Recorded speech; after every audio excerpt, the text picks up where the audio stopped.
When you're building your low poly mesh, you should also consider where you want to have your UV seams.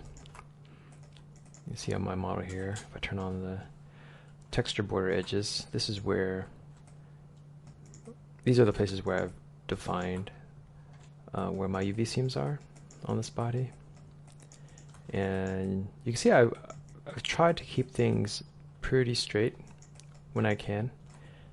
And that's just mostly because I think it makes things a lot easier to pack your UVs when you don't have like these kind of triangles or random quads kind of jutting out in an uneven fashion.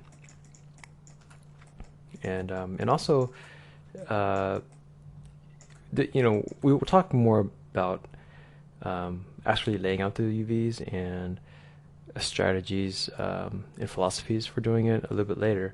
But what I would consider at this stage is, like, for example, if she was wearing some pants, I know usually there's a natural seam on the pants texture that would be going around here in this area, and so I would try to arrange my geometry in a way where I could take advantage of that and just have the UVs follow that seam, so that if I did have some difficulties with the texture for whatever reason,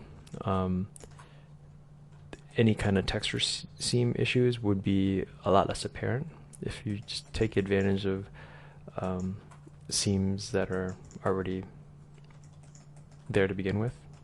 Same thing with underneath the arm. But I do have cuts here where there probably wouldn't be any benefit in that way, but the benefit for me is for cutting things off, like the hand here. The reason why I don't have the hand still attached to the arm is because it's just easier to pack this way. If I had the hand sewn onto the arm right here, it would just be a very awkward UV island to try to maneuver around.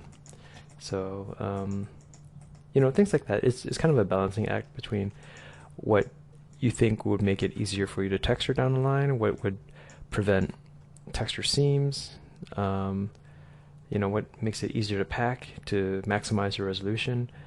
There's a lot of things to consider, and I mean, I can't really give any authoritative instruction on how exactly you should do it, because every case is going to be a little bit different.